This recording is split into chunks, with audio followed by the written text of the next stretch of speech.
All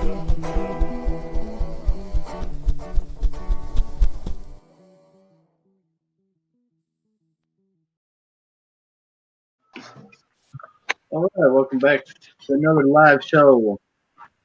My host today is Chad Daderman himself, and our special guest is Ben David. MK, what you been working on with the Bigfoot world and stuff? I know you've been posting some stuff about Patty recently and some other videos.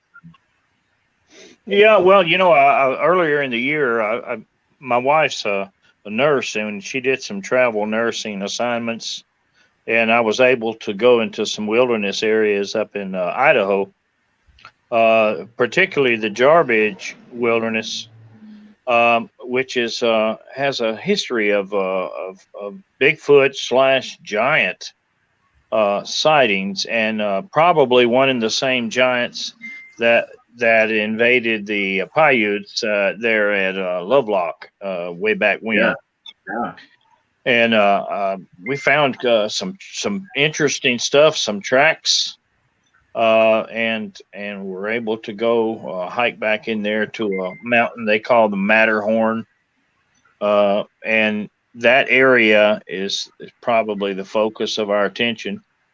I was real glad to do that. I met up with some friends there that I hadn't seen in a while, and some that I hadn't ever seen. And I'm always pleased to go to different people, their areas, the areas out west and up in Michigan. Maybe I can come up there sometime. Anytime you want, we'll make it happen. Okay. You got some spots to take you. That's for sure. Yeah. That to me, that's everything really.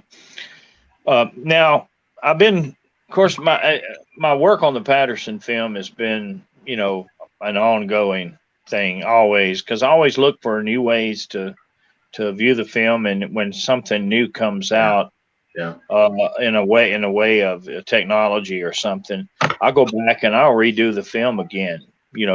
Because I realize that if you can boost it just a percent or two, you're going to see quite a bit of new things on it.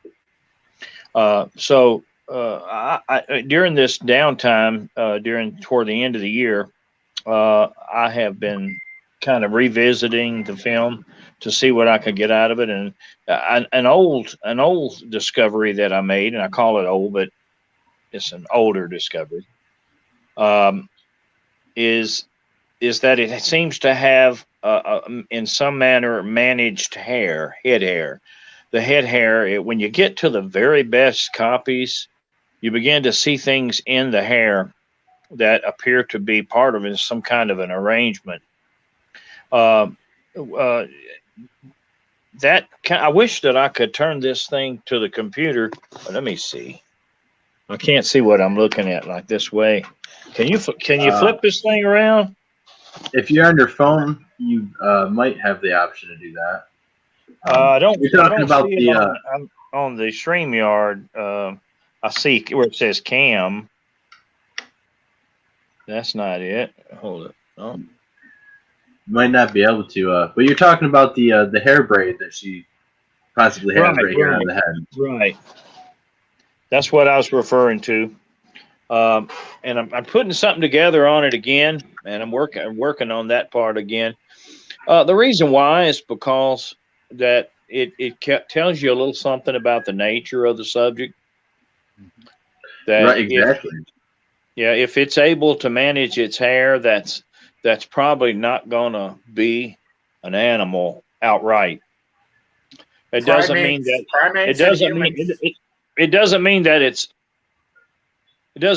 it's us, but it doesn't mean that typically animals they'll groom, but they won't braid their hair. That's why it's of such interest to me. And I'm not really interested in anything other than what it is. Either it is or it isn't, and I'd like to know. So I'm a curious person. So I'll dig and dig and dig and dig and see what's there. And if it ends up, that it's not a braid, I'm okay with that. But it's braid. I'm sorry. Well, what about all the horse people that talk about their horse manes being braided and they attribute to Sasquatch? Yeah. Well, I don't know. In the case of the Patterson subject, it's a Sasquatch wearing the braid. Mm-hmm. So and that carries a little more weight. Yeah. What is she using to braid it? Is she using like bindings, wrappings, deer ligaments? Like how is she doing that? There is the braid originally was hanging down behind the head, and the wind picked it up, blew it over the ear, and it's laying across the cheek, right here, and you can see. And I was able to pick that same braid up earlier in the film when it swung around, and you can see it in profile. And it's about the bottom 4 or 5 inches that are actually braided, and then it just turns into a large lock of hair. They just braided the end of it. And it's got what appears to be a bone clasp. It looks like a distal bone in your finger. It's kind of attached as part of what's holding the hair. And that's all I can make out of it, from that distance and with the quality that I have. But definitely a braid. It's got a herringbone pattern, and there's nothing but a braid that has that. Right. So is it like naturally braided the hair itself, or are they using bindings and stuff? There's possibly a bone in there, so that's using like a jewelry or tools to make the braid happen. Yeah, it looks like it's got a bone on the upper end, and at the very tip, it's got some kind of a wrapping. It's I don't know what it is. It's whether it's string or vines or what, I don't know, but I can see the bone. So it's got a bone on one end and something wrapping the tip. So that's tool making. It's dexterity of the hands. All of that. In no way is it us. There's lots of reasons to believe that it's not us.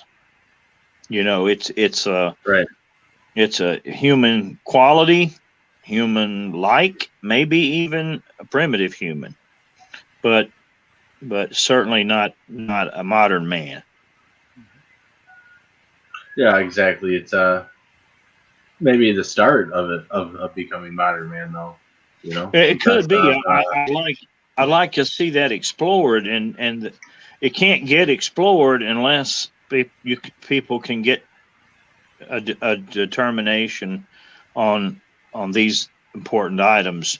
It's the braid. If you can't get past whether I believe the film is real, then you're not likely going to explore what's on it. Oh yeah. So it's for sure real. It's you got to get 100% real.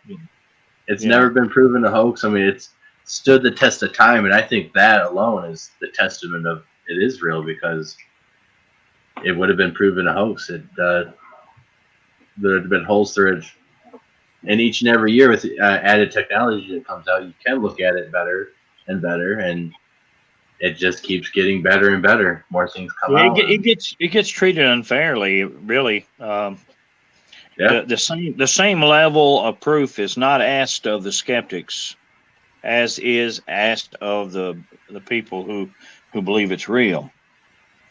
Yeah, and they kind of misuse the old quote that extraordinary claims, must require extraordinary. And I don't know who said that, but if you applied that to everything, we would be living in the Stone Age right now. You know, Yeah. all of the great things that have been invented got invented in somebody's mind first. You know, and everything that got proven, and all the theories and all the math that was done that took to prove it, were all done in somebody's head first. You know, and if you made everybody apply that rule, then you wouldn't have anything. Everybody would just give up and throw their tools down and go to bed. You know, Yeah, exactly. it's a discouraging thing to require this tremendous high bar out of a film that's low contrast. What you should do is say, let's look at the film and see what's on it. What can we do to improve it and clarify it, stabilize it, and then we'll make a judgment. But a skeptic, a hardcore skeptic, will make that statement, and before you can answer him, he'll be done shut the door and gone to the bathroom. Yeah, it's unfortunate. It's because they took the time to actually look at it and study, especially the work that you've done, helped do it, because that's what's really brought it out. They would actually maybe change their mind. And, you know, they should in this case. They should change their mind. And of course, you know, there's implications that if you do change your mind, then you know that there's not just one. Mm-hmm. You know. Yeah. I still meet people who say they refer him to as one Bigfoot until I explain to them that no, there's more. But yeah, there's got if there's one, there's certainly more. Uh-huh. Yep. Now, you did some work on, I'm pretty sure it was years back, on a white Bigfoot, and there was another Bigfoot, and the only way the person was able to film them was by filming in the mirror. Well, they had some success after that, long distance, without a mirror, but for a long time, they would get activity around the cameras and behind the cameras, and they could hear it happening. But they never got anything in front.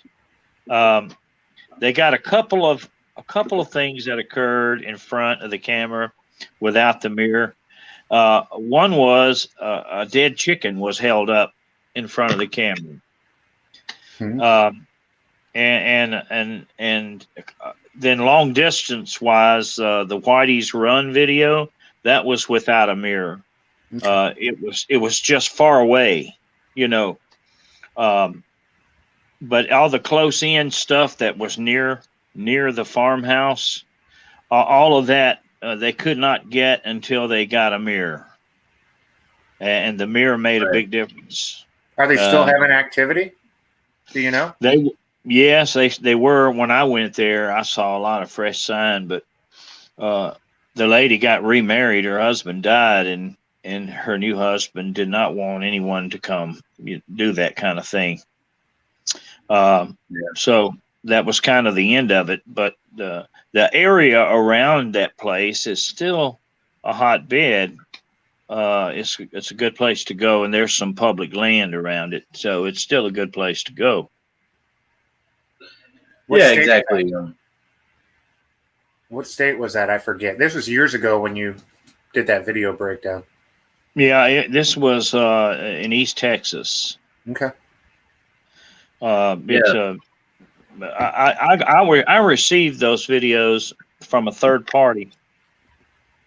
When they made the videos, there were 4 main researchers and several other people kind of drifted in and out of the group. But they over a period of 4 years, they made these videos, and they really had no intention of doing any kind of a release of the videos.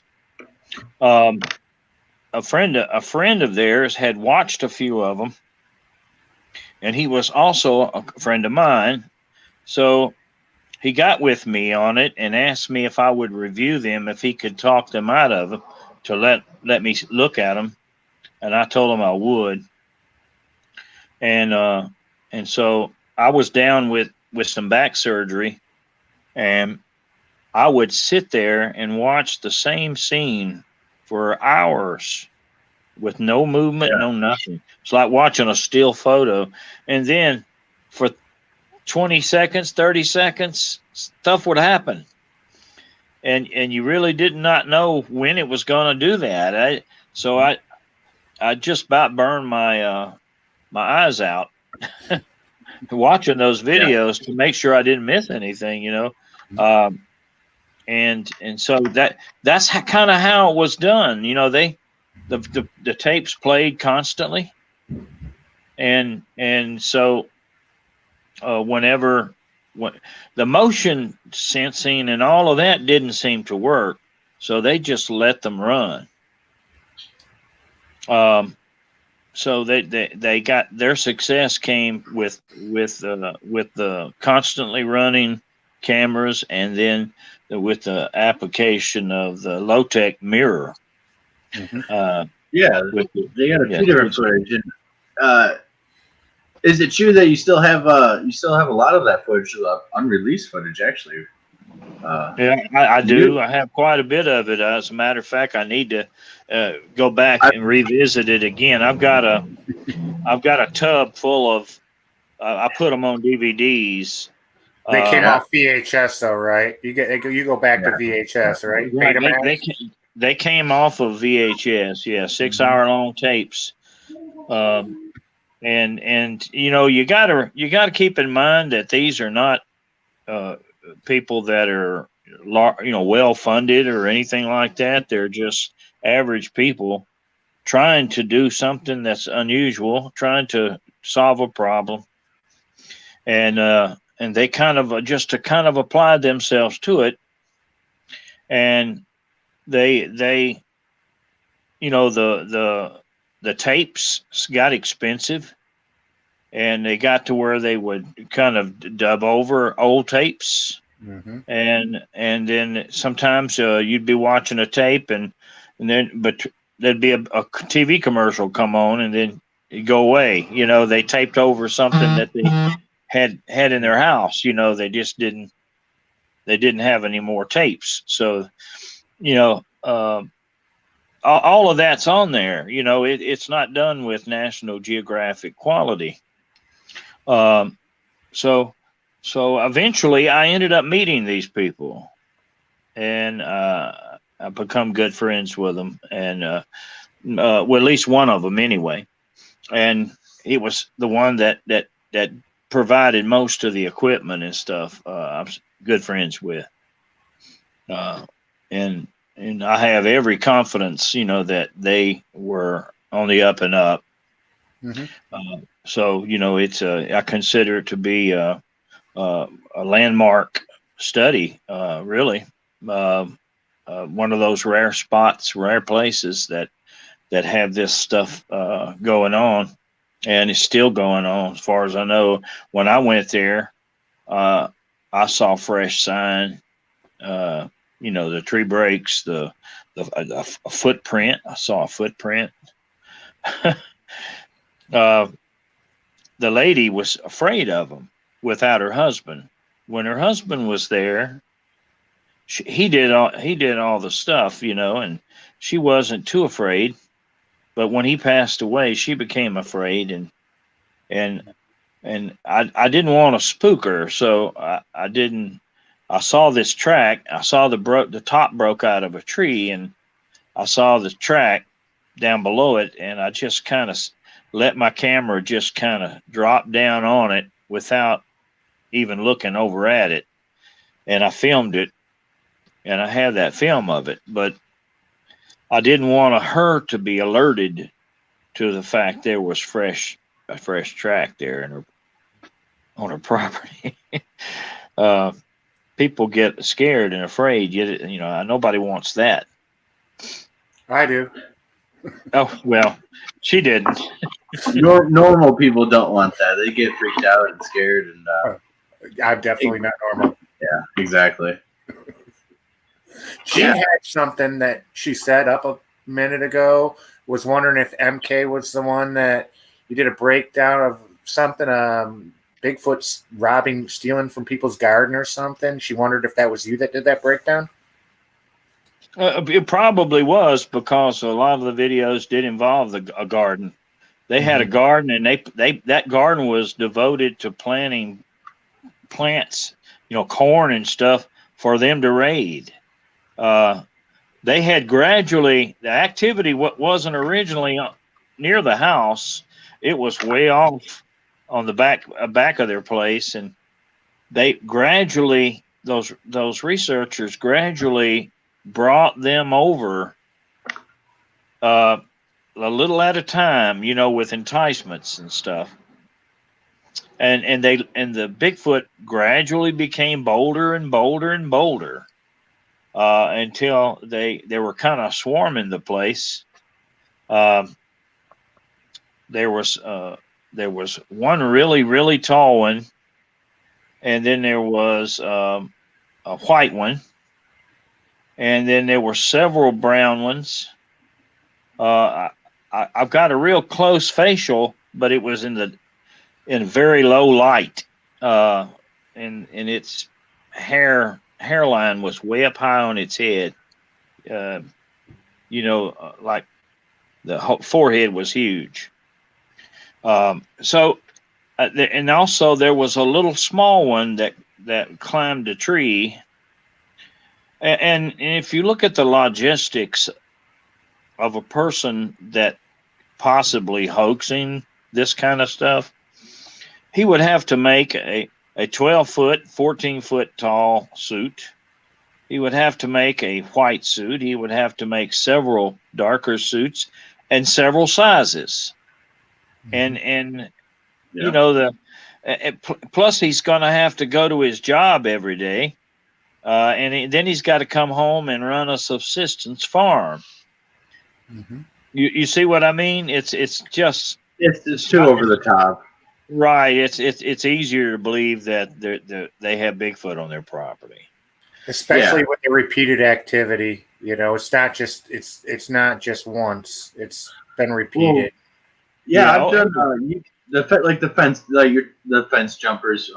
Good. That fence is about almost 5 foot, give or take, 4 foot something, and they have the two Bigfoot fighting.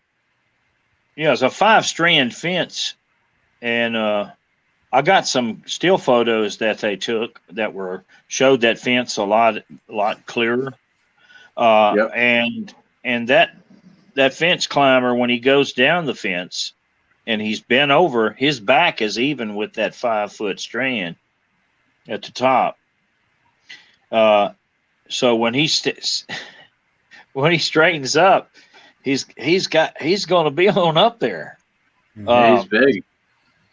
You can see him running through the cornfield on the way back and stuff. Like, that's not a person in a costume. And when the two Bigfoot are fighting in the shed, and then the big tall guy comes out, he's almost twice as tall as these guys fighting, and they're like 8 foot, 7 foot, 8 foot. They're as tall as the shed doors. I mean, yeah, the white one is the same one you see in the Whitey's Run. A good size Bigfoot. But that tall one, that tall lanky one, is way up there. And he comes out and they take off running. They didn't want any part of him. Yeah, he's tall. The lady told me that she said that there were two kinds on her place. One kind looked more human than the other kind. The other kind looked brutish and apish looking. And they fought all the time. Sibling rivalry? I guess so. I know they fought over those tires. And they just happened, just being observers, they saw that these people had thrown tires off of a bridge into the creek, and they saw that the tires were being moved around at night, and so they just got them a chain and ran through all the tires and locked them up. And then all hell broke loose. They went berserk trying to get those tires, out of that chain.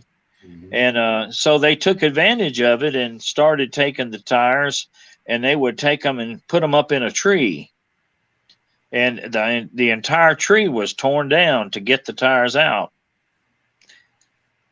And they just kind of, it's just kind of like, somebody who's a good observer, who's kind of, it's low tech, just taking advantage of whatever provokes them or motivates them. They try to take advantage and bring that out in them. Maybe we'll get a good look at them. Maybe we'll get some good video, that type of thing. And those tires were a big deal. That's what brought the fence climber into that garden. They staked those tires out in the garden and chained them to the stake where they couldn't be moved. And the fence climber runs in there to try to get to the tires. And then you hear these guinea fowl. Mm-hmm. You hear the guinea fowl open up, and then it comes running back. It's afraid because it don't know what made the guinea fowl. It thinks somebody's coming. So that's what you see in the fence climber. It runs toward the tires and then runs back after the guinea. Right, because it runs there and runs back real fast. And I always wondered, well, what's it doing? That's what it was doing. They had gotten obsessed with these tires, and they fought over them. The white one fought the one that's in the fence climber. He fought furiously with that white one over those tires. Yeah. And they were both running out there. They were scared to get that close to the house, but he waited until it was almost dark and then ran out there. And then the guinea fowl spotted him and opened up, and then he tore out running back and jumped over the fence and was gone. So that's the story behind it. And I had to actually talk to the guy to get that clarified. What we were looking at there. Okay, chat, just so you know, we will talk about Dogman, but we're not going to get off the topic we're on right now quite yet. Thank you, chat. So, to switch gears, when you were visiting, you said Idaho and stuff, did you guys find any evidence of anything? You guys find interesting spots? Or? Yeah, we found some tracks. They were pretty fresh. That land up there doesn't get a lot of rain, but it was in powder, pretty deep powder, and they were deep. And I wish we had.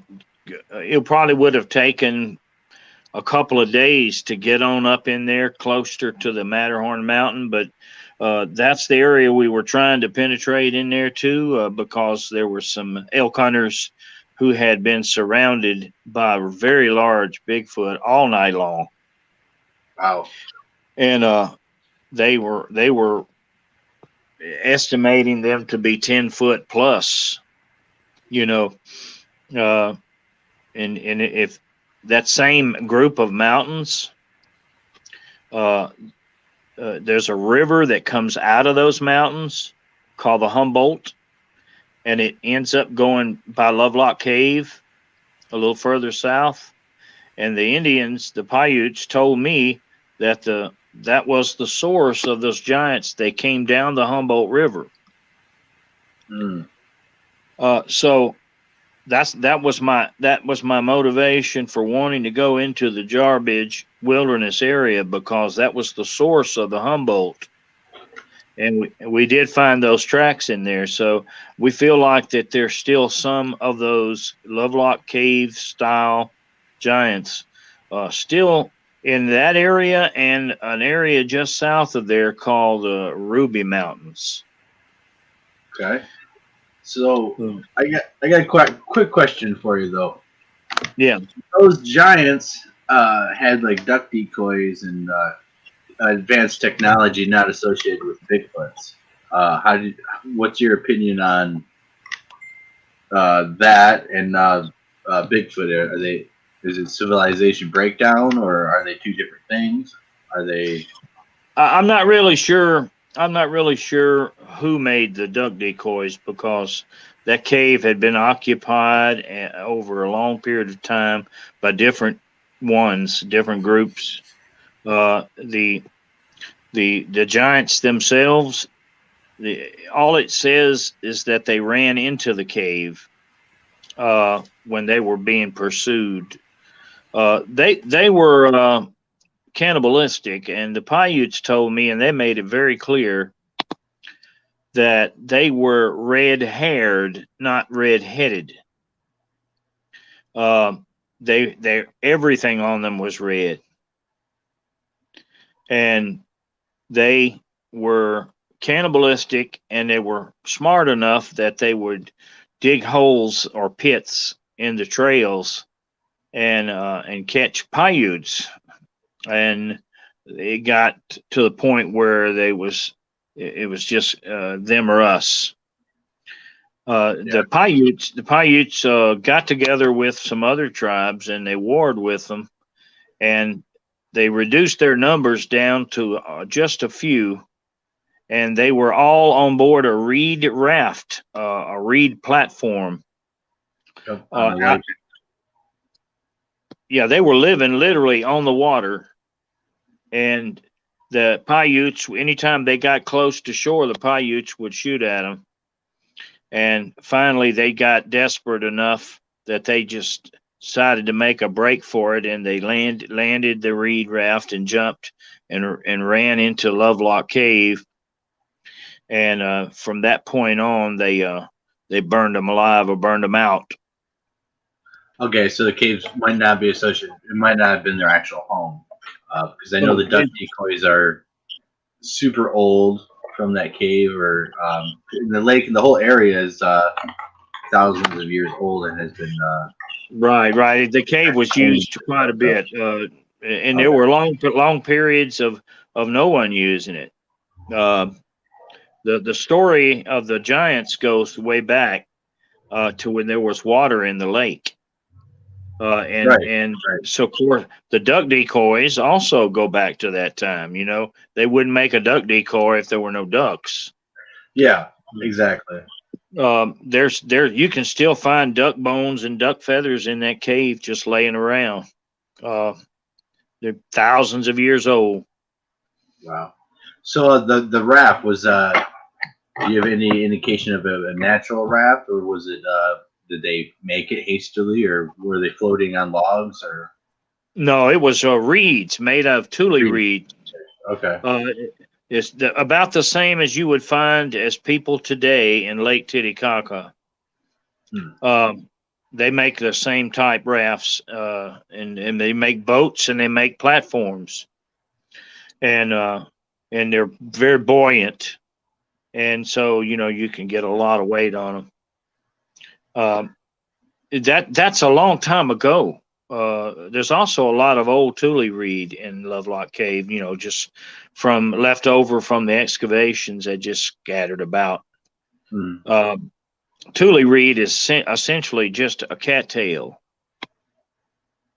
And another name for those giants is Sitka or tule eaters. Yeah. The Indians tended to make their names based upon what you ate or what you were known to eat. The Paiutes, at least the ones in the Lovelock area, call themselves Kuptikutas, which means squirrel eaters. And they call the red-haired giants Numatikutas, which means people eaters. Yeah, that's saying something. Yeah. So it's I consider the account to be accurate. And now there may be some lost information on exact time of the account, but I know that it was far enough back that the lake had water in it. So that's it hasn't had water in a mighty long time. So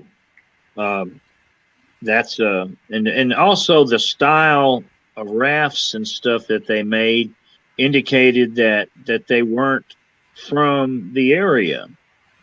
You know, uh, the one of the skulls that was taken out of Lovelock Cave that was actually a giant skull.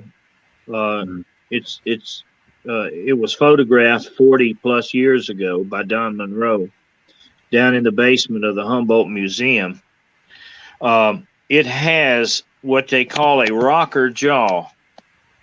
The chin is turned up, and if you took the mandible and put it on a flat surface, it would rock. And the only people that have that type of jaw are Polynesians. Very interesting. Right. Also, it had a double row of teeth on the top.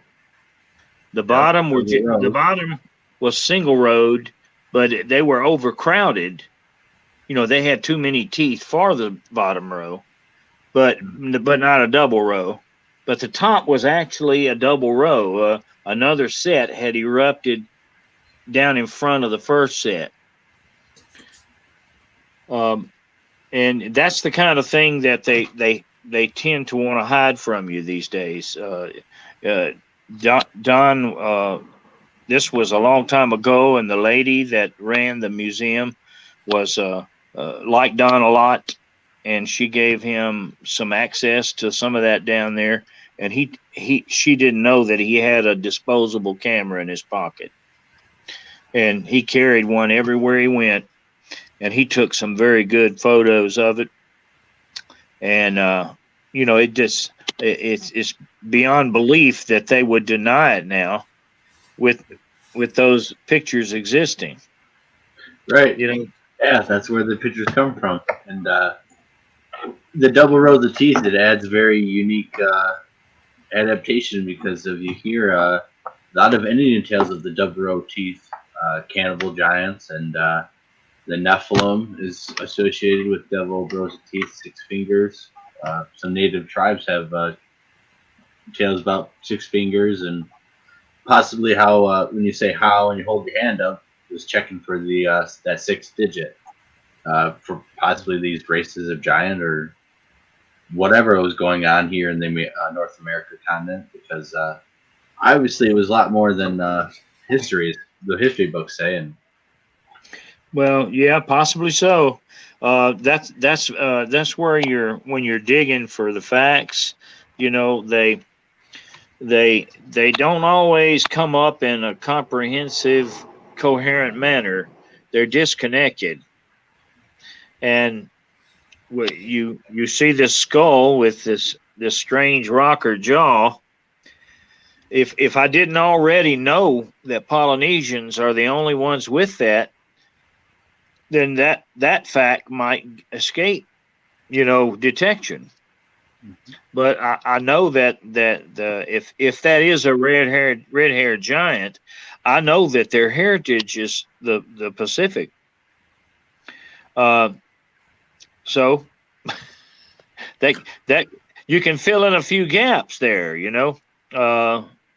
I can see the bat guano stains all over the skull. So I don't have any doubt that it did come from Lovelock Cave. How big was this skull? But yeah, to me, it looks about double the size of a normal skull.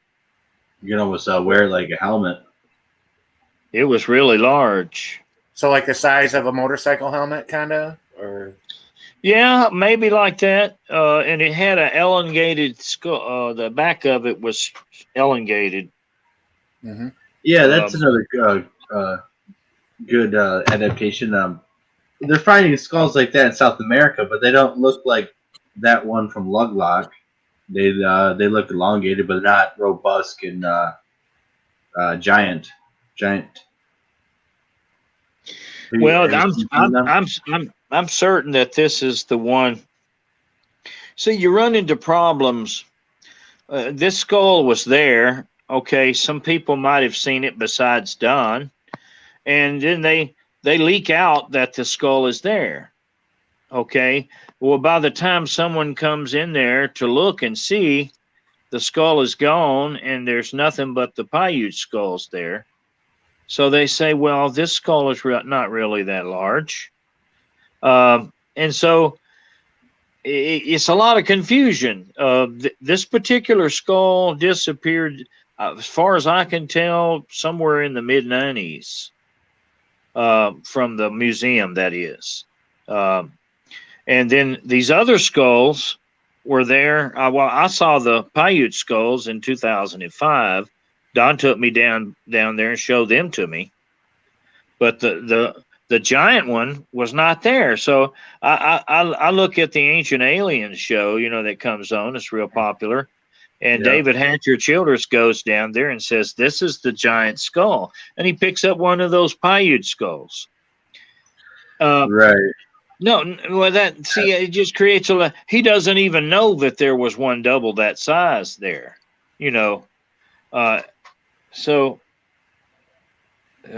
thank goodness Don took a picture. That's all I can say. Yeah, I was gonna say that's the only picture of it, and the only reference we have of it, actually, because but we have the newspapers and the people who did dig them up and stuff. So there's the accounts and the Paiutes. Did the Paiutes tell you where these giants live? Like, do they live underground? Are they? Well, they just said that they invaded their territory, and they came down the Humboldt River.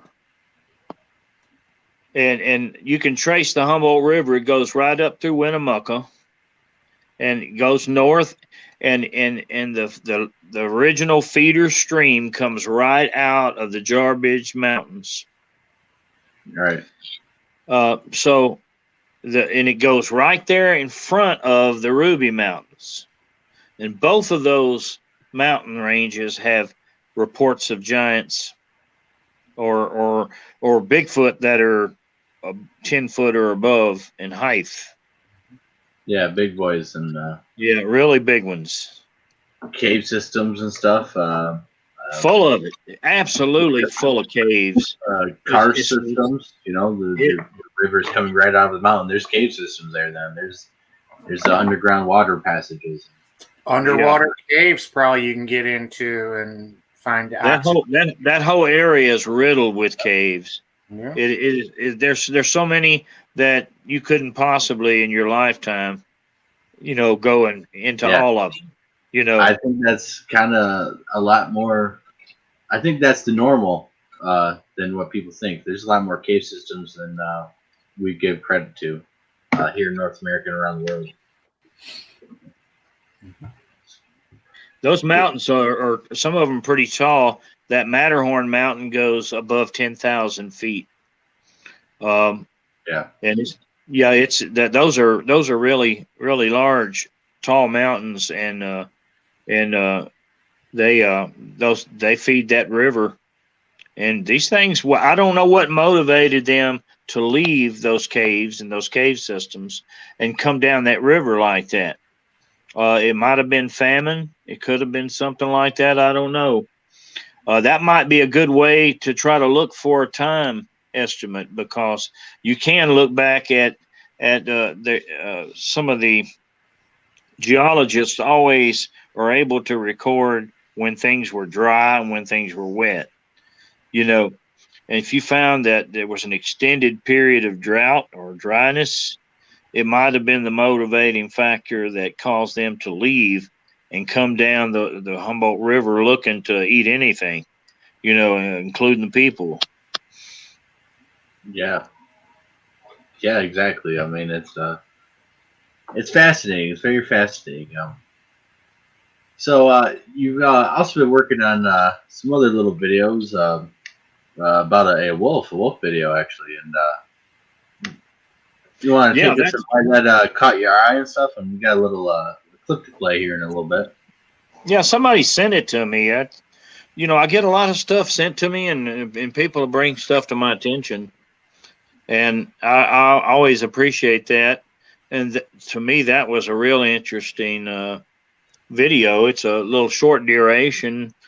Somebody took it with their phone, And I think that they had another video they had with it was farther away crossing a field, which I have not seen. But I did a frame by frame, and I saw enough of it that I think it's well worth looking into. It's got some characteristics that kind of point to something of an older type of animal, that's in the extinct category as far as they know. It's got that build where it's kind of low in the back, heavier up front. Seems to have kind of a longer hair around the neck. It's got a very long snout, very long legs. Of course, you never know when a normal animal might be born a little different, so I consider all those things, but I'm interested enough that I'm going to do some more work on it and try to stabilize it and get it in its best form. What state was that taken in, MK? I understand it was Washington State. Okay. Well, it's Washington State's a wild state. It's got a lot of territory and a lot of rainforest, and then on the eastern side, a lot of open land. So anything could be living in there. It doesn't do any good to dismiss it out of hand. I think that it deserves to be looked into. Yeah, exactly. And you've been working on it. We got the clip right here. Actually, we'll play it right now. Yeah.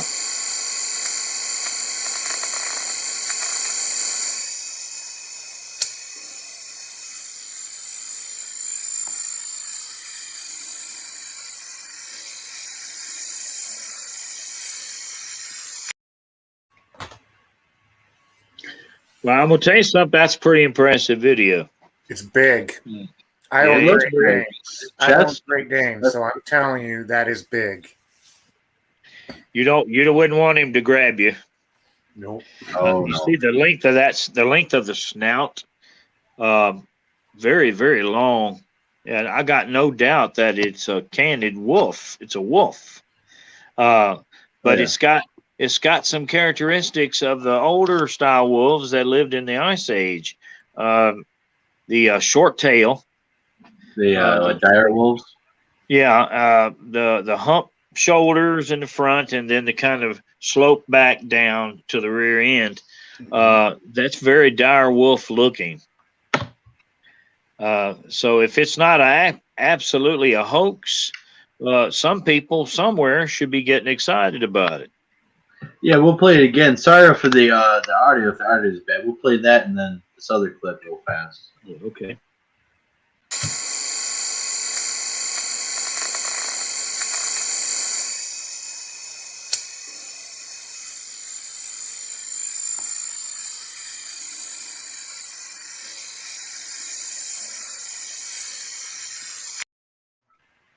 Yeah. Again, it's pretty big, and this other wolf in this video is pretty massive too.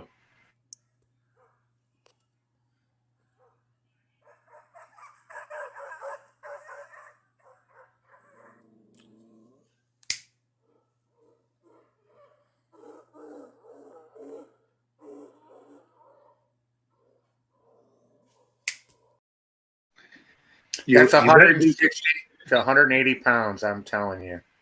You better be glad. That dog better be glad he was a lone wolf and he didn't have a pack with him. Mm-hmm. Now, that one's pretty big too, but comparing to the other one, it doesn't seem maybe like the chest is as big. It looks a little different. Now, that one... Go ahead.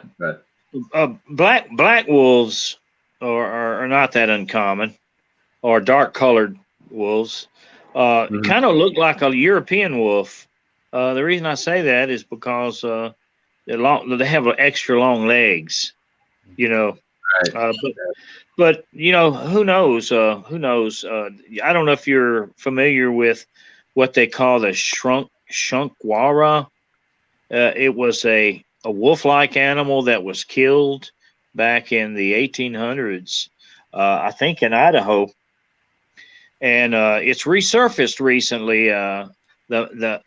It was lost for many years. The taxidermy mount was, and the guy who killed it, his grandson located it at the University of Idaho in Pocatello, and he petitioned for it to be returned. They returned it to him, and he's got it in a museum there in Idaho, and it's weird.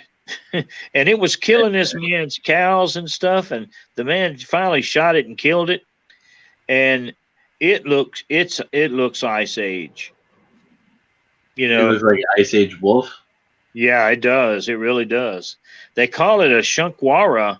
I think it's how it's spelled. SHUNKWARA. You might find it online. Picture of it. And it's you can visit it now. It's on display. It was missing for many years. That's very interesting. Yeah. The university had it, but they didn't. They kept it hush hush. Yeah, the University of Idaho. University of Idaho kept it down in their basement. Down hidden away. Ever talk to Meldrum about that? No, I sure haven't. That's a good topic I'm sure he would like to entertain since he works there. Yeah, if anybody would have knowledge, I would think he would know about it. Or maybe not. Who knows if it was really hush hush? I mean, true. It's very interesting though that there could be Ice Age megafauna still living in North America in these mountains or wilderness terrains. The swamps. We really don't know. I mean, we've only been here the last couple hundred years, and there's a lot of areas in a lot of states that are still unexplored or have only been seen by white man a handful of times.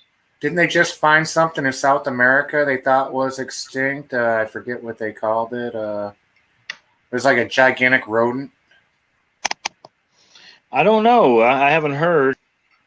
Look like a rodent?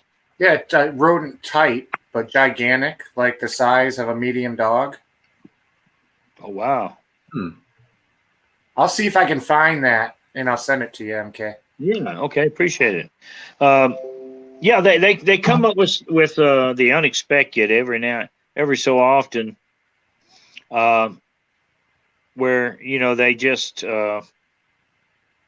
it blows their minds.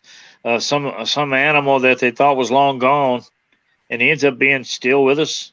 Mm-hmm. And the megafauna is another matter, though. The megafauna is a little harder for it to hide.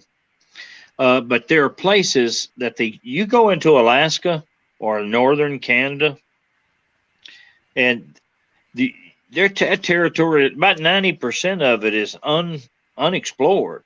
Nobody's ever been. Nobody's ever been there. So it's kind of presumptuous to say that it couldn't be there. It most certainly could be there. Yeah. Well, you still have the ice age conditions there, Yeah, exactly, and the same territory, the same species were living there. Climate's a little bit different, animals a little different, but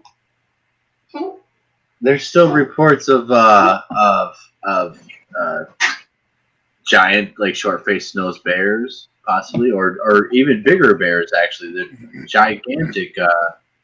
Like 20-foot size bears. They shot a big one in Siberia. It's probably they call it the God bear. Bears like that, yeah, God bears from the Inuits. The man shot it, and he's got he skinned it out, and he's got the skin in the picture, and that thing is way bigger. It's too big to explain with current species. Right? It's like almost twice the size of a grizzly. I mean, it's like a house. I mean, it's well, where did it come from? Right. Where it's got to be some more of them somewhere. Yeah, exactly. It had to have bred, so its genetics are out there. Pardon? Most definitely. Yeah, its genetics have to be out there. If it was alive that recently, it had to have bred. So the genetics are out there somewhere for whatever that gigantic bear was. Don Monroe and myself and some friends went in a cave in Idaho, and we found a bird carcass that thing must have weighed originally 200 or 300 pounds. Huh? And we took it to be an ostrich at the time, but now we don't really know for sure. There was no feathers associated with it. There were, if it just climbed up in there and died, where are the feathers? Feathers last for 2,000 years in Lovelock Cave. Was it a skin bird and no feathers? It had some meat that was like mummified on it or desiccated or whatever. It did not have a head. It had an esophagus going up to where a head was. It was just enormous. What did you say? Ostrich size, you said? So it was probably, that's what I took it to be, was an ostrich, but it was 7 foot. It was so far back up in there that it was in a crawl space, actually. And I can't see an ostrich going back up in there on its own. Maybe with a little human help, ceremonial help, feather. It explains why there's no feathers and no head.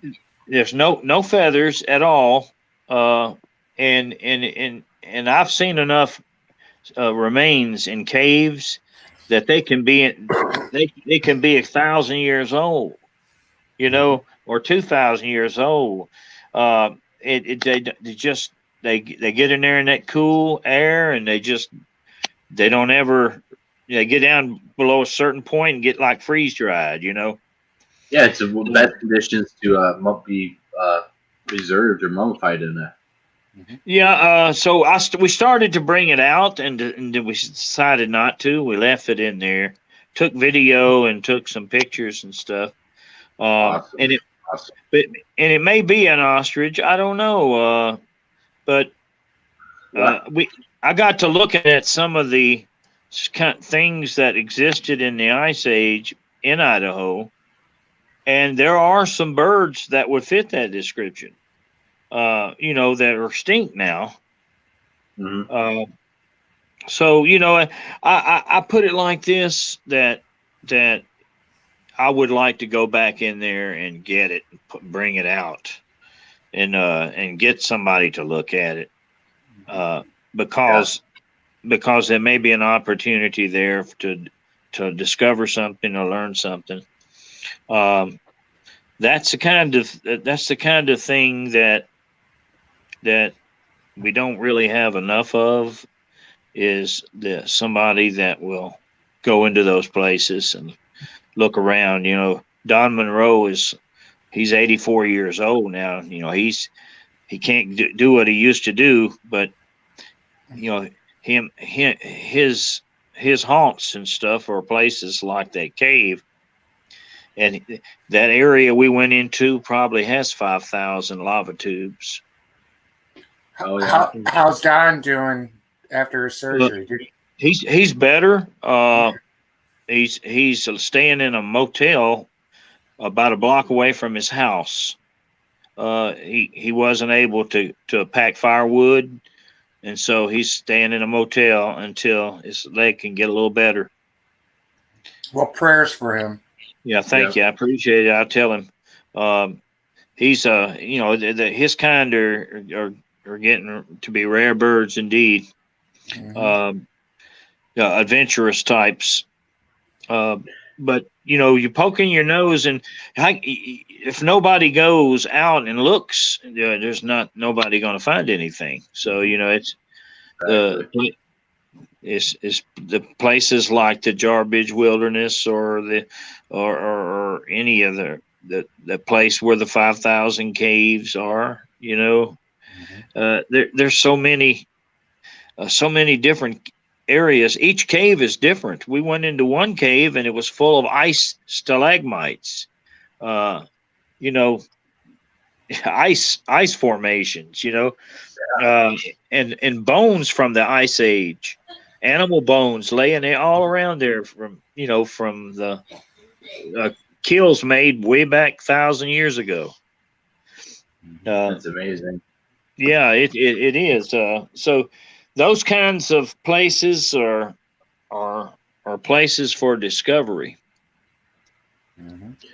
Yeah, we need more people like Don out there. That old school adventurous, actual old school explorer type. Where you actually out in the field, you're camping, you're out there, and you're actually just making discoveries. You're out there doing what has to be done, going through places that people have never been through, and embracing the suck, because it's hard out there, especially with these creatures left. Yeah, well, you're talking. Idaho is a very wild place still. Oh yeah.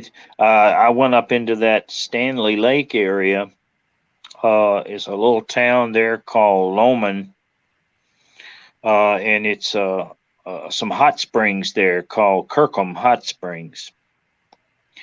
And we stopped there, and I went out and was just walking out across the place there, and I got over beside a tree, and I looked down, and there was about a 14.5, 15-inch Bigfoot print. Right there.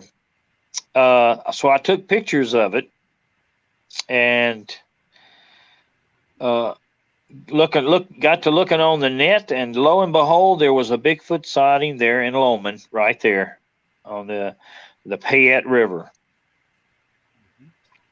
Yeah. So evidently the thing probably came down there at night, put its feet in that hot springs or something. Yeah, I'm sure that's a spot they've probably been utilizing for generations. If they're intelligent, like I think they are, making braids and stuff, above apes. I think they, would have a culture and possibly oral traditions like Native Americans of these places they used to visit and do. And yeah, I'm sure everything is what do you consider to be a normal life? I'm sure they consider their life to be normal. They have a culture of hiding. They hide from us, but they seem to learn that from infancy. They know all the tricks, and they have the tools and the sensories to stay hidden. It's just a divide between their culture and the culture of people, modern man. And I don't know, if that'll ever be breached. They may not have any desire to ever want to be close to us. That all can be explored once you get past the do they exist. So that's been the weak link in the chain. Have you ever had a daylight actual sighting face to face, MK? I filmed one in Bluff Creek, but I did not know I had filmed it at the time. I didn't see it. It was just on my video. That's typical. Yep. Yeah, a little juvenile. Right? We had seen a ton of evidence, a lot of fresh sign, trees broken, and we went up, found a lair, what I consider to be a lair. It had a deer carcass in there, a lot of tracks all around it. And so when I came back down, I went out into Bluff Creek and was standing in the middle of Bluff Creek, and I was waiting on Don and Ken Iddings to come down off the mountain, and I was going to film them. And I filmed down up the creek and down the creek, and I didn't know that I had filmed one. There was one sitting on the side of the creek there, and it had something. It wrapped something up in some kind of a light-colored cloth or leather or something. I tried to reason that only a month earlier, there had been a lot of fires in there, and there were about a couple of thousand firefighters. So whatever it had, I feel fairly certain that it had just picked up. You know, that was something that they had left behind. But I didn't see it. Even when I was watching the video, it was very dark, and I saw the light colored object move. And I stopped and I went back frame by frame, and I realized that there was something holding that object. And I brightened the video up, and then you could see it a little better. And I said, "Oh my Lord," you know. And I had walked within 10 feet of it. It had just backed up in the brush and hid. I heard on the video. It didn't register with me live, but on the video, I heard two rocks click together. And when the rocks clicked together, this thing backed up into that brush. And it was invisible except for its knees. And I walked right by it, and I never looked over that way. You know, it must have, it saw me from point blank range. You know, if it wanted me, it had me, because I had nothing in my hand but a camera. Wasn't it on the smaller side? It was. It wasn't that big. It didn't appear to be that big. It had kind of the broad shoulders when it turned directly away from me. You know, I could see the breadth across the shoulders. Had kind of broad shoulders, but it was narrow at the waist. It didn't look like it was grown. Right. Maybe a teenager or something. Yeah, it was playing right there, right next to you, though. And playing, it's still, you know, trying to play when you're right next to it. Gene Hudson. Gene Hudson. I don't think it heard me, because the sound of the creek was loud. You know, there was a lot of water coming down the creek, and it was making a lot of noise, and I didn't hear it. And I was looking through the viewfinder, you know, that it was kind of a peephole type thing, and I just didn't see it. And I was like really shocked when I saw it on the video. And it was anticlimactic because, well, really, I don't know what I would have done if I had seen it live. I really don't know. I hadn't really thought about, you know, what ifs, you know. So if I had actually looked over to my right and saw it there, when I walked past it, when I was 10 feet away from it, I might have had a heart attack. You know, I don't know. You start freaking out, making the wrong moves, it starts freaking out, you know. Not a good situation. You're right. It would have been a point blank confrontation, and I really don't know what it would have amounted to. And I think that there must have been another one there to bang that rock together. Right. So there were probably at least two. I just didn't need to start anything. It ended the best way it could. Jean wanted to know, can you get that up there? She wanted to know your opinion. It's just up just a little bit. Blake, can you post that? Jean Hudson, about what MK's opinion on why some people, they'll show themselves to some people. There we go.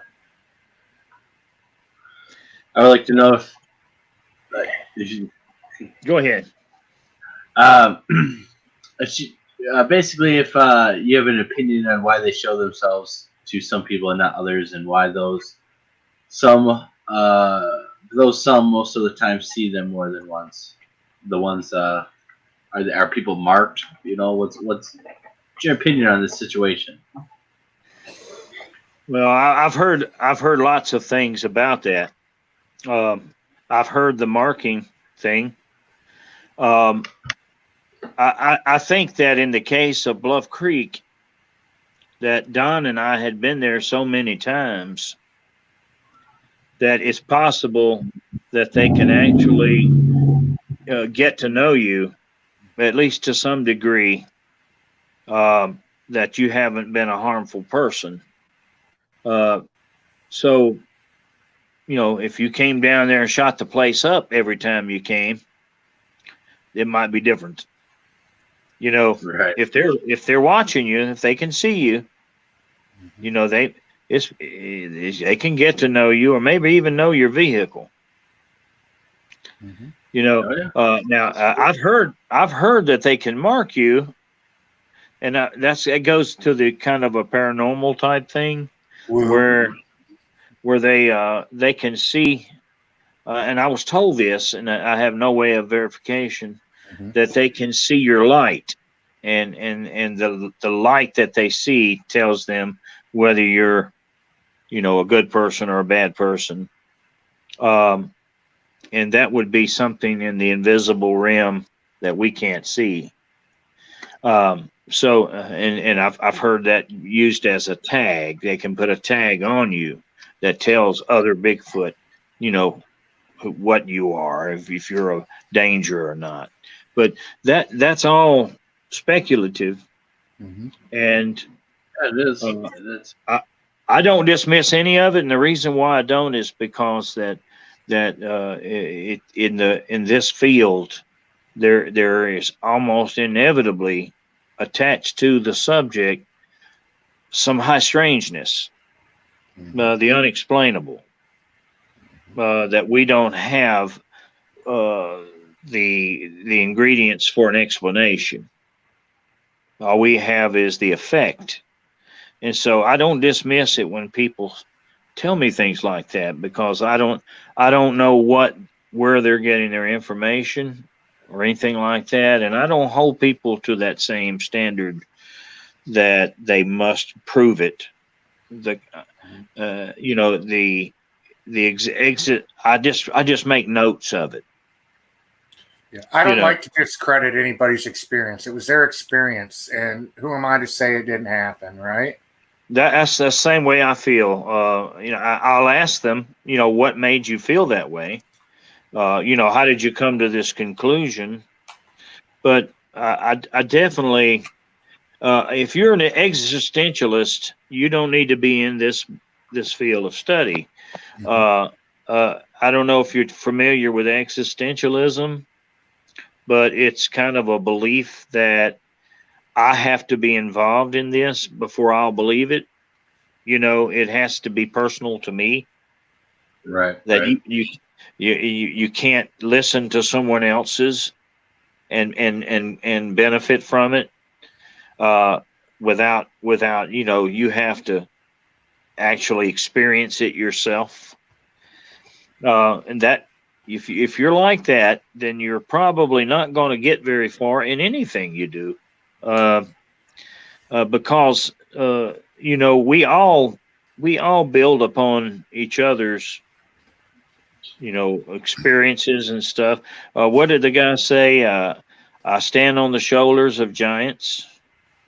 That's what I think.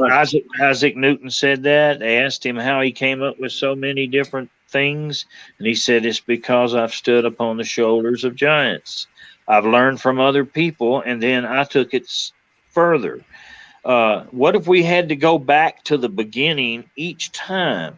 Somebody invents, say, a ball bearing, and then dies, and nobody will take his word for it. They won't use his plans. They won't do anything. They have to go back and reinvent it again. Right. You have to take other people's accomplishments and stuff seriously in order to continue the chain of learning and the chain of knowledge gathering. You can't just start over every time, Exactly, and you can't exclude that evidence. It's good as reference. It's adding to the data points that you might come across later. Then you can refer back to it. Like, you have reports for this. It adds correlation to what you're finding, and So we keep an open mind here at the Lost Cryptids Conservatory. We've experienced some paranormal stuff. I told you I've seen possibly Dogman or other. I don't know what it was, but it was very real physically in front of me. Now I don't know if there's any spiritual side to it. If there's a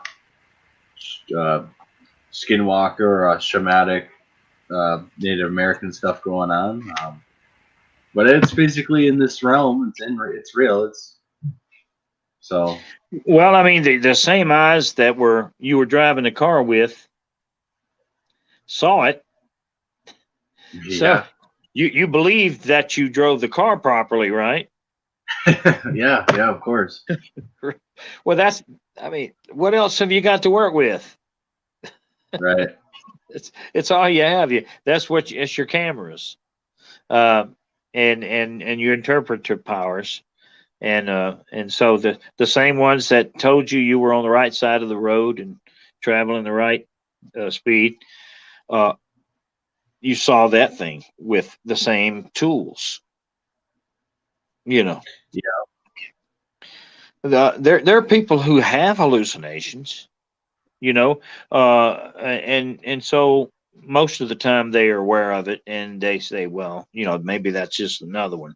But when you're not having hallucinations and you're driving down the road, you see something, you get a good look at it.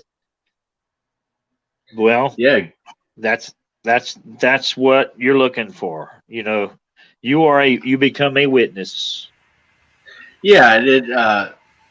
Crossing the road, and my fiance seen it, and then stands up in the field on two legs, and it looked different from the wolves in the video, but maybe the same size. It was pretty long, huge. We had something similar happen over not too far from me, out in the Delta, near a little town called Isola, and they had been this animal had gotten into a pen and killed all this guy's goats and just slaughtered them. And his neighbor had seen it. It was two of them, he said, and they came across his backyard, and he said they were the strangest things he'd ever seen. They had no hair, and they were built real odd, and they ran with their heads down low. And he says the next summer, an ag plane flew over, and one of them popped up out of a field and stood on his hind legs, and watched the airplane go across over him. And wow. A man in his car saw it happen. And there's another case where a wolf-like or canid-like animal stood on its hind legs, upright. And so what are you going to do? You going to call the person a liar or something? No. Right. It's three people involved with sightings of it. So I consider it to be, I take their word for it. Whatever it is, it needs investigation. I don't know what it is. Like I said, many people would say a wolf until it stands up and runs, and then you're saying Dogman, or but you go deeper. Is it Native American stuff? Is it werewolves? Or is it natural wolves adapting to become two-legged, smart? I mean, I don't know. I'm not sure. A little deja vu did happen with it. So, like you were saying, it seems like during these events, there's always other things that happen too, spiritually or something manifesting. Yeah, and that's where we're talking about taking all angles on the problem. The Native Americans, their general beliefs are that there are spiritual things attached to such a thing, and so I take that seriously, and it merits investigation. You have to look into it, and our abilities, our sensories are more than just having the tools. but it's a combination of having those tools and being able to interpret and problem solve, and looking into the matter, trying to get at an answer. And that's we're all born with that ability to do that. And but if we cut ourselves off right at the get go and say they can't be, well then your problem's never going to be solved. You saw something, You're getting at what you solved. It's going to, it takes a little thought, take in all your available information on it. Oh, I have to think about it, but go ahead, Chad. And let's get some questions out here in the chat. We'll start checking on them, I'll be right back. I'll start with the first question, and it's the only way you can answer its opinion, because that's all it can be, and everybody has one about it. But what's your opinion on what people call infrasound, zapping? I call it electromagnetic frequency poisoning. What's your opinion on that? I feel fairly certain that it exists, and that it is an effective tool that's used in some controllable way. And I can't get into it in just one show about all the whys. Why do I feel like it exists? But I've seen some good evidence that it does exist, and that it is a control thing, and that it is effective. Good answer, MK. If you guys have questions, ask them. Chat. Put them in caps, please. Well, MK, what do you have planned this year? You got some super secret outings you're going on, or? Well, I've got some planned, but it's kind of I'm kind of waiting on to see what happens with the COVID thing, and of course there's a lot of instability in the country right now. I'd like to see everything settle a little bit, and then make it a little bit easier to get around. But I had some plans to hit up in the Tennessee area, and then go spend some time back out west again, in the Death Valley area, and possibly Michigan. I would love to come to Michigan. We will be, the hospitality we will provide to you will be first class. Well, I appreciate that. Yeah, y'all are first class people up there. Well, I'm sitting here looking. Nobody's asking questions yet, but I do know that we were talking about mentioning Dogman, and that was asked way earlier, but I didn't want to bring it up because we were talking about the East Texas. Where do you stand on Dogman? Was asked earlier by Gene. The what now? Where do you stand on Dogman? Gene wants to know what your opinion is on Dogman. Where do you stand with it? Yeah, the first time I've ever heard of Dogman was Native Americans. I didn't know there was such a thing. I was pretty one-dimensional when it comes to things like that, and I haven't seen good evidence, good video evidence that where you could draw a conclusion. But that doesn't mean that it's not out there. That doesn't mean that they're not such a thing. It just I think it's a little harder to get it. So I'm kind of waiting for some really good video, or some video that's good enough that it will point to that as being real. But I don't dismiss it. I just say, the proof's always, seeing is believing. So if that's the standard that God gave us all, is our eyes and ears and, the things that we can take in, our sensories. So that's what I need. Hopefully, it's if you have an encounter like that, it's not going to be anything that you get. You can be hurt. I hear a lot of things. I hear they're hyper aggressive and things like that. So I don't know about it. The jury's out on it. But I'm open to it. Yeah, exactly. I mean, what about some of these other cryptids and stuff you hear about, like the rake or Thunderbirds is a classic Native American legend that not too many modern sightings are reported, but or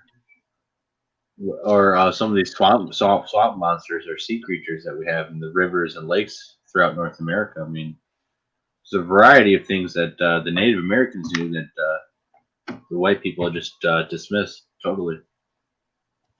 Well, down here in the South, though, we have the Honey Island swamp monster that allegedly lives in a swamp down in the Lower Pearl River near the coast in Louisiana. I've spent a good deal of time down there, and I actually got something on video that could possibly be it. It was with a thermal video, but it was at a distance, which is, makes it difficult to say positively. Mm-hmm. But the Thunderbirds, I think, it's likely that they at least once existed, maybe still do. It's I think that if you can dig up fossil remains that show large birds, then the possibility is there that they could still be some around. I just think that it's presumptuous to say that this is not here. We don't cover this earth nearly well enough to know. And I don't know that I didn't find a Thunderbird. Maybe that's what I found down there in that cave in Idaho. I don't know. I wish I had brought it out now, but it's still there, so I could still go back and get it. I'll go with you, MK. I'll go with you. It's a tight crawl space, it's a dusty trip back up in there. It's weird because that bird that size, how the heck did it even get in there? Cause it has leg bones. Its leg bones are bigger than my arm.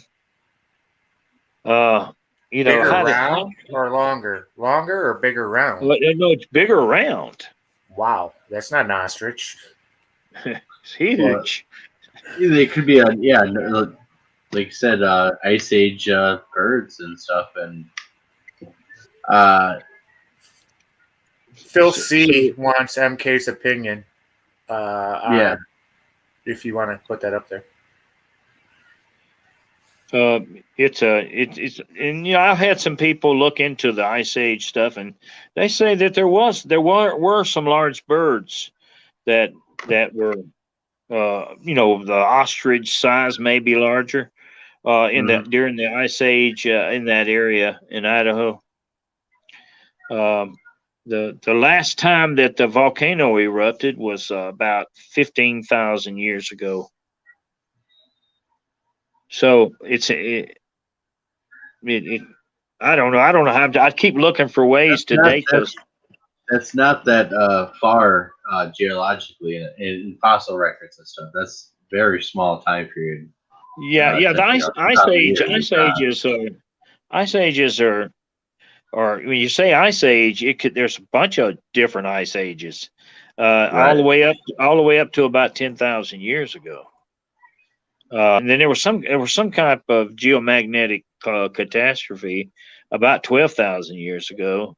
They know now, they call it the young Dryas event, or young Dryas, where it was something had to be geomagnetic, some kind of a space object either hit the Earth or came close and caused a huge disruption in the climate. and lots of volcanoes and things like that. So they know that occurred. So I guess I'm not that good of a student of that, but I like to think logically, and I think that if you find a mastodon or a woolly mammoth with buttercups in his mouth, that he died suddenly and unexpectedly, and right, and the next question is, did they all die because the conditions they lived in still exist in the far north? And so are all the woolly mammoths gone? I'm not going to say they are.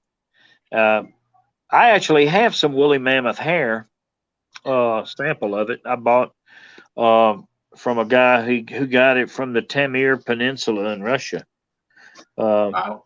off one of those mummies, those frozen mummies. Mm-hmm. It looks fresh to me. Maybe, yeah.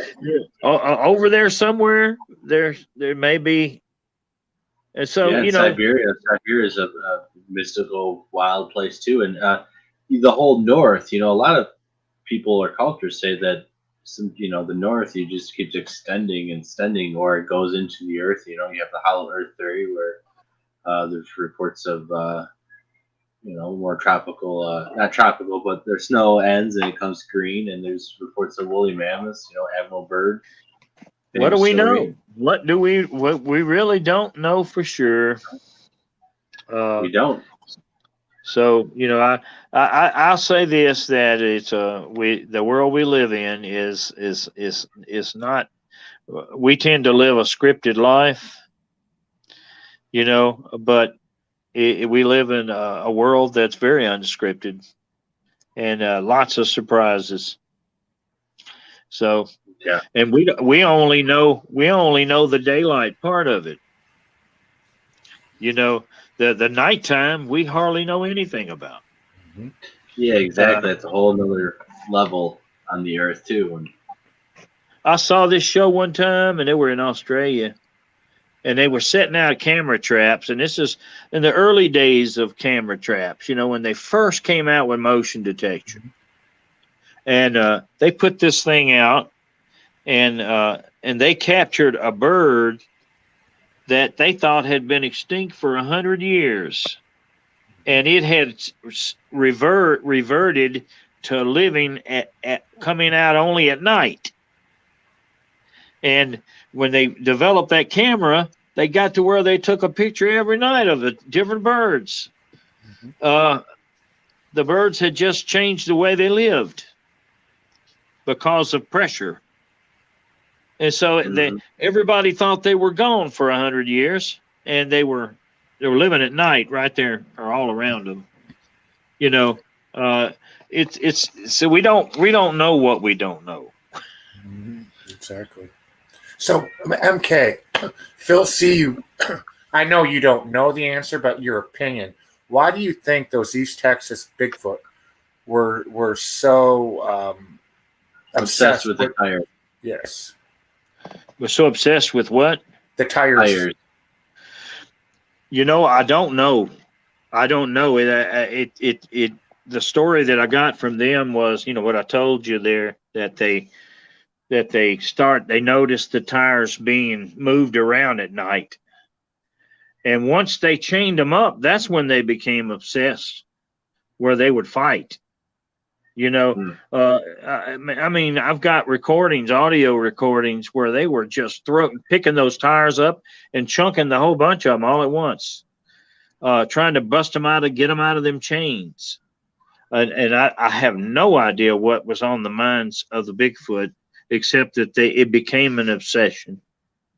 Don't you have isn't there video of a tree being ripped off, or the tires or the chains on the tree, and it looks like it's breaking apart, or is that just the audio?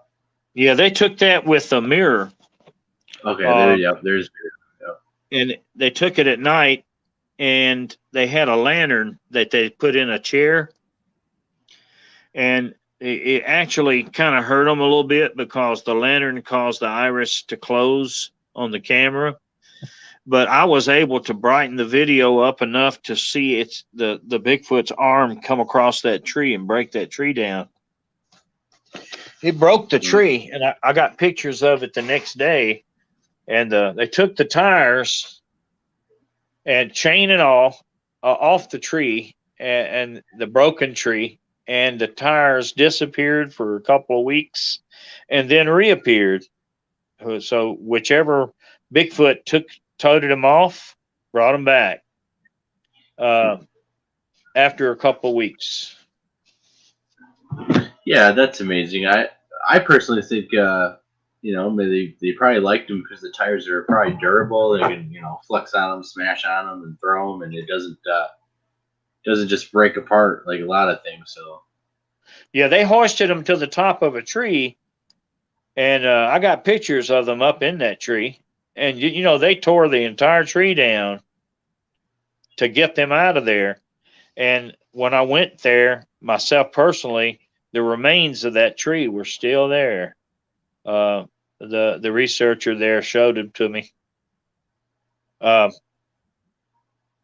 So whatever it was, they were just absolutely dedicated to it.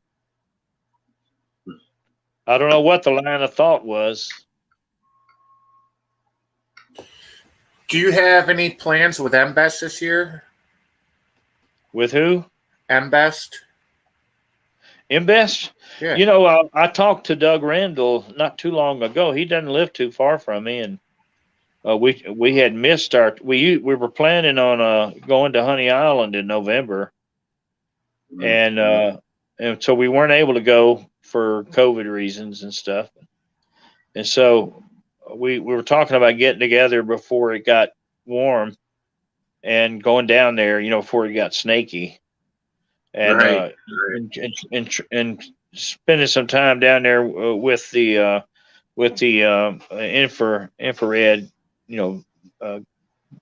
binoculars, and seeing if we can get something on there. He was with me when I got that film of that, what I think could be one, November a couple of years ago. Yeah, and they got some good footage of some thermal in their area, and they utilize their dog for squatching, just like what we do with our squatch dog.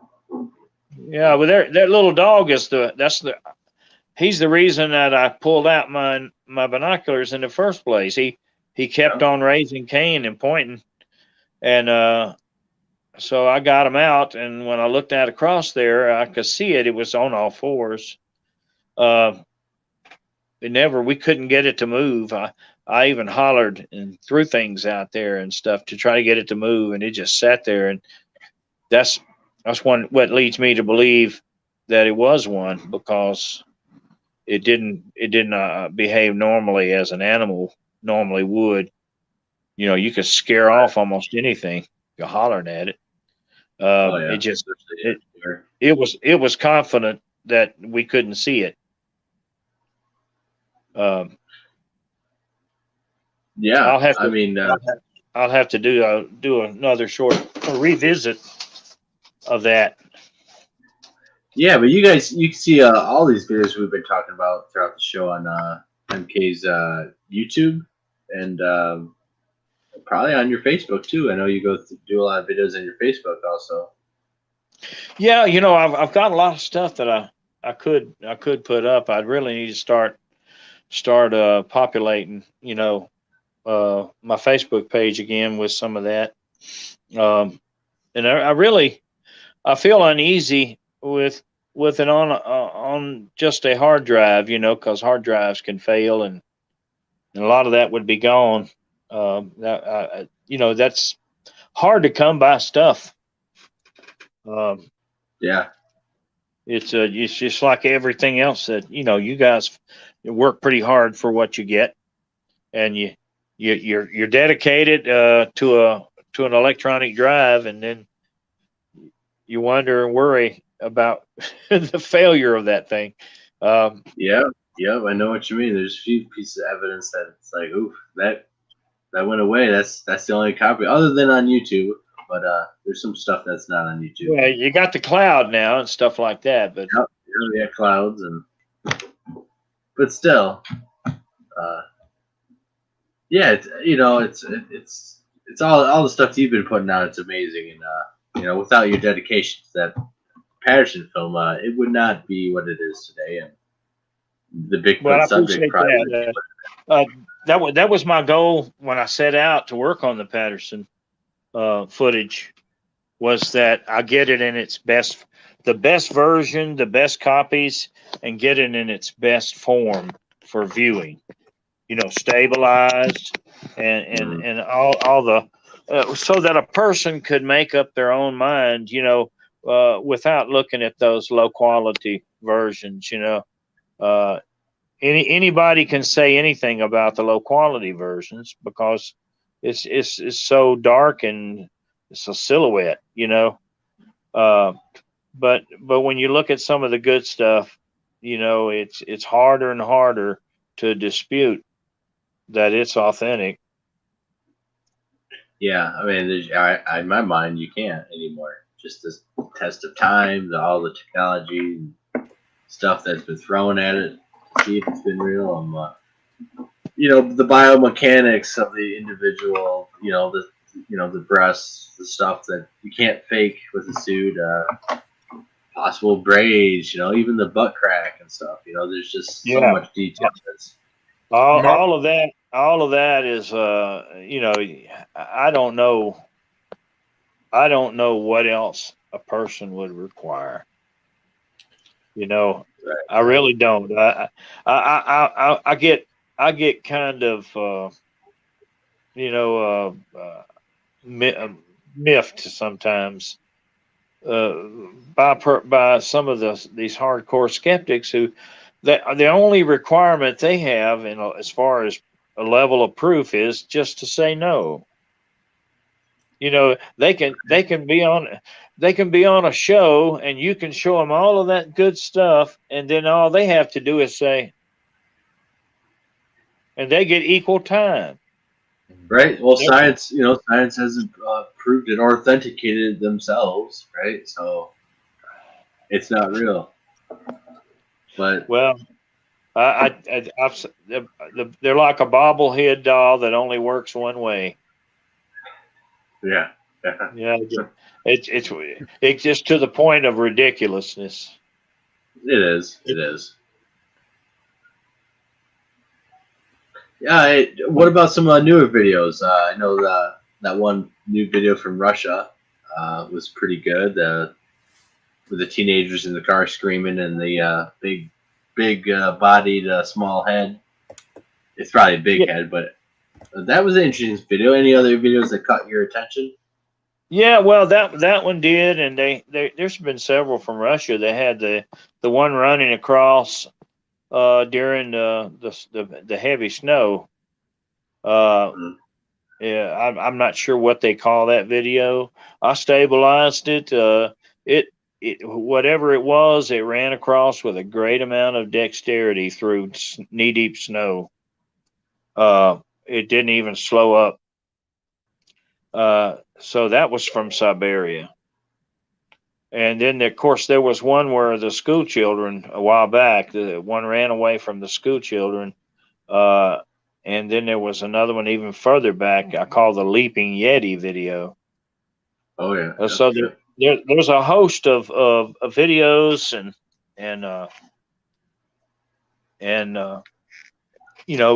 phone videos and things like that from Russia. Don't really know for sure, their threshold type stuff. You can help it out a little bit, but then it leaves a lot to wonder about. So that's kind of where I leave that. I don't dismiss it, but as I say, need to be a little better,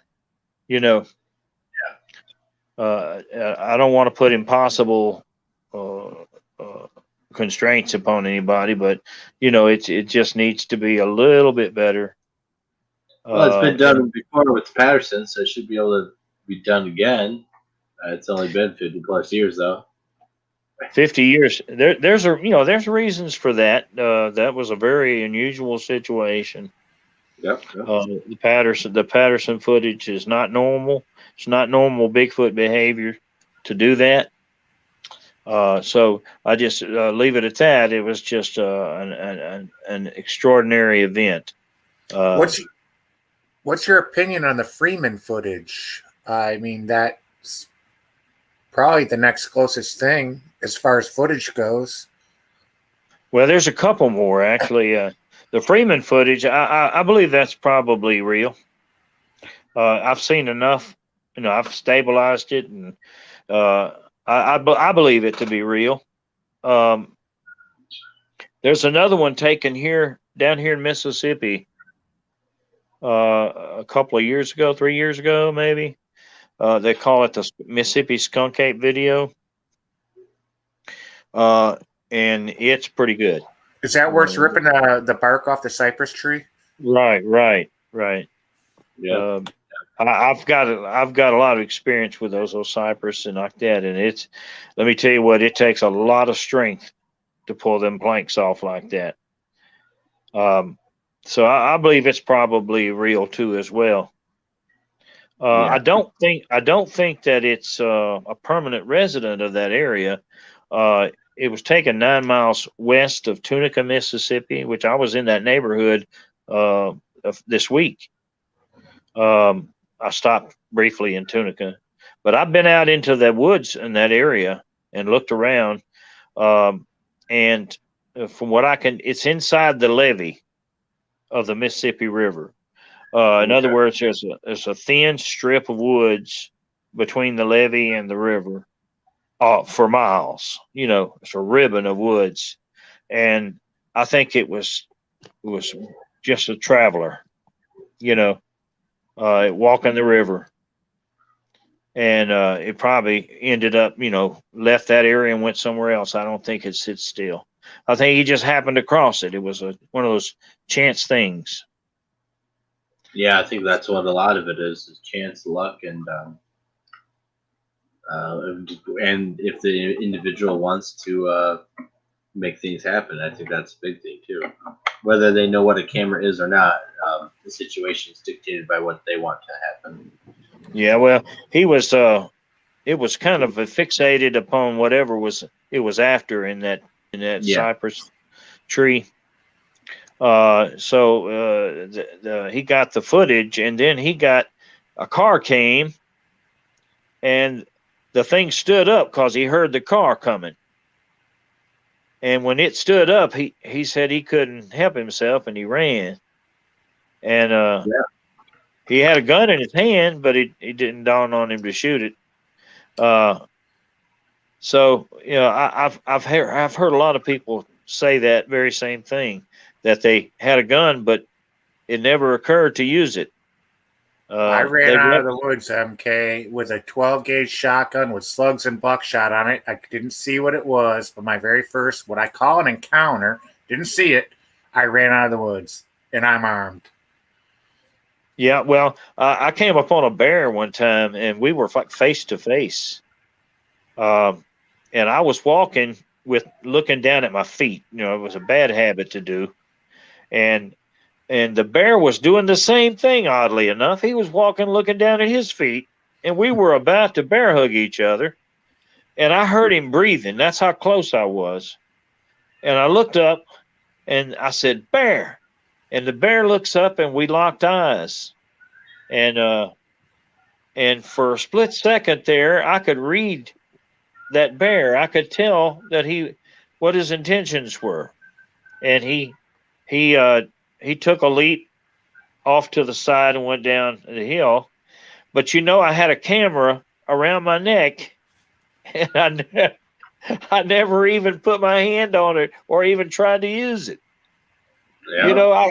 I had a first-class, world-class photographic opportunity, at point-blank range, and it could not come to mind. And I thought to myself, well, here I am out looking for Bigfoot, and I can't pull a trigger on a bear with my camera shutter. And what am I going to do if Bigfoot jumps up? Yeah, exactly. You kind of almost have to practice, but you can't really practice for the incident like that because it's so shock and awe. So If I had actually seen the one that I did film first, I might not have ever took the video. Exactly. So many things work that way. And I had a camera that when I seen the that dog creature, dog man or wolf cross in front of me and stand up, I had the GoPro right there, but never reached for it, never did anything about it till after the fact. But so it happens. It happens to the best of us. It happens to all of us. That's the term they use is camera ready. Are you camera ready? We like easier to said than done. wear our GoPros and keep them on. So, they run 4 hours, 3 to 4 hours, and it doesn't matter if you don't have to think about taking the picture. Whatever you're looking at, the GoPro's seeing. Yeah, that's a huge thing there. At least if it requires, for some reason, in a moment of intensity, Mm-hmm. your mind locks up when it comes to operating cameras and things. Oh yeah. You become a part of the moment, but it doesn't include taking pictures. When someone gets a picture of a Bigfoot, I'm very sympathetic to poor quality pictures and video because I know personally how hard it is to operate your equipment, especially if you're not expecting it. Okay, what about that picture? I forget the park ranger's name. I think it was down south somewhere. There's one photo. He was silenced. Now he's come out and said no, he was threatened with his pension and everything. But there's that one still photo of that Bigfoot looking up at him where he's on a hill and takes a picture at it, and it's just massive. What's your opinion? Do you know what picture I'm talking about? Yeah, I believe I do. I think that it could be real.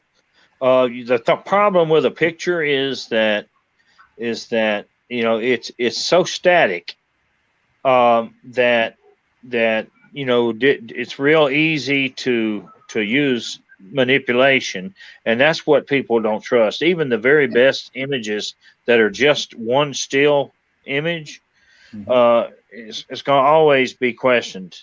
And I feel bad for the people who took the picture because that's they could be very, very honest and genuine, and that could really be a Bigfoot, and it's not gonna swing in it. It's not gonna do the job. It's going to take. It's not only going to take video, but you're going to have a way of getting video, and then video of you getting the video. Somebody with a separate camera to be with you to verify, that you took that video, because people are jaded. Digital age that we live in have caused people to be jaded, and without some over the top method of proving, that you took a picture or a video of a Bigfoot, then it's going to be questioned. They have an app that you can get now that put a Bigfoot video.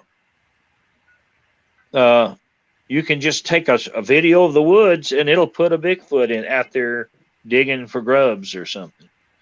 That doesn't help us any. The level of trust goes way down. Mm-hmm.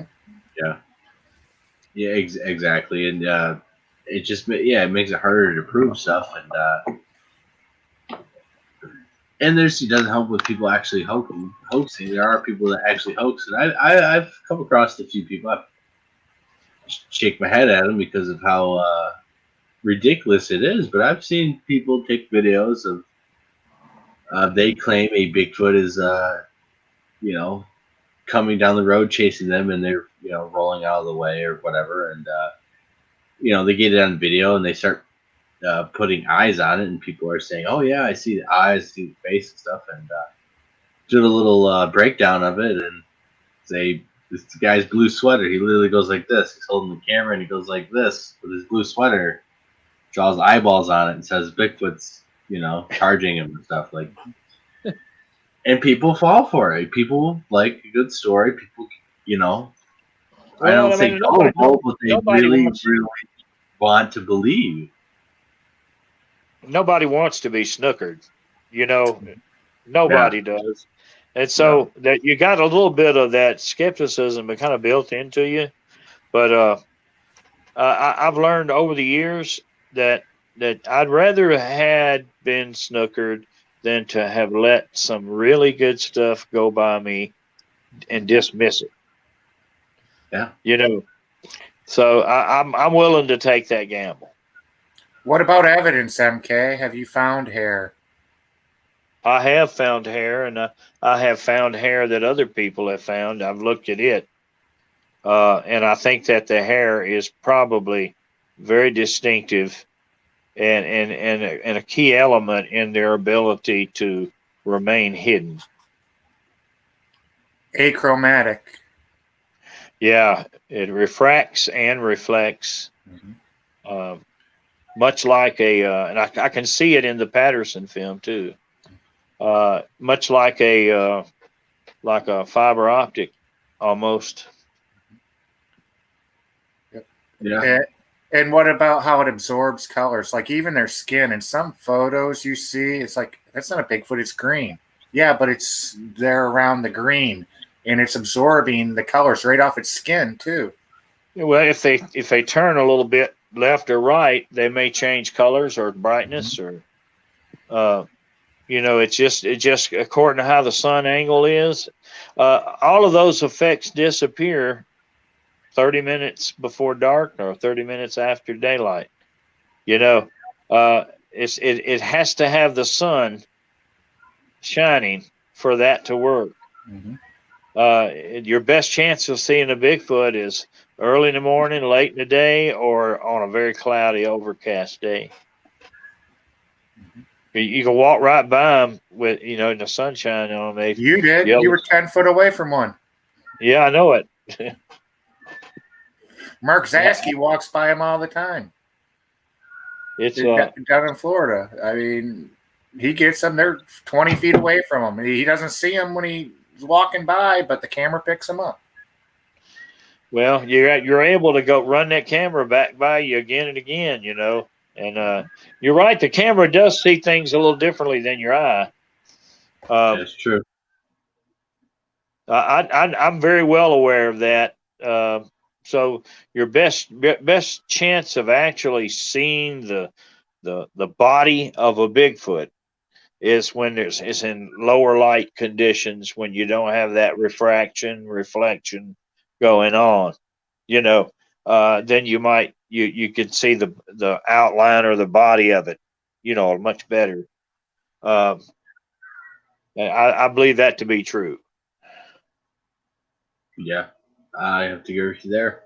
Well, it's been 2 hours with wow. That UMK. Very gracious with the time you spend with us. Well, thank you for having me on.